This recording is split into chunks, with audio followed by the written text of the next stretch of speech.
Sa ngayon po ay tayo po ay nakikipag-ugnayan sa ating local government unit ng Talisay para maiparating po yung tulong ng DSWD. At ito pong tulong naman ito ay yung pagbibigay natin ng food and non-food items. In fact, we started po yung ating distribution ng ating family food packs, ng ating hygiene kit, at ng ating sleeping kit para meron po silang katulugan. At maya-maya lang po ay sisimulan din natin ang distribution ng ating financial assistance.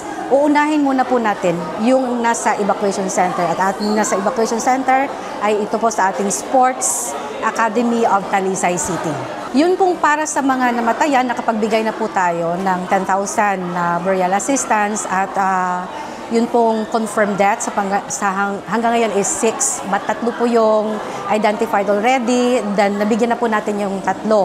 And ngayon pong araw na ito ay initially ang na-provide po ng local government unit is 369 families. At ito pong 369 families, hopefully, ay mabigyan po natin ng assistance na tag 3,000 kada pamilya para may magamit po sila sa kanilang pagsisimula, makabili po sila ng mga basic needs outside of this sleeping kit and hygiene kit po at saka sa ating family food packs. Patuloy po tayong nagpo-profile at nag-i-increase po yung ating number of families. So last night it was 350 but ngayon ay nag-369 na. At ini-ensure po natin na yung 369 na nandito sa loob ay mabibigyan po ng assistance. Okay?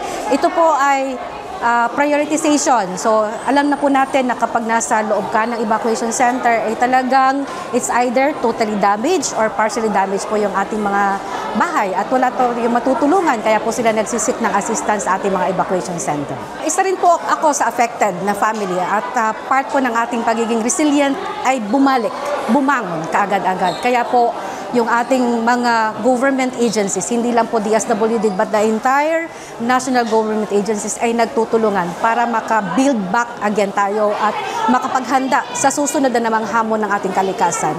Wala, hindi naman po kami pinapabayaan dito.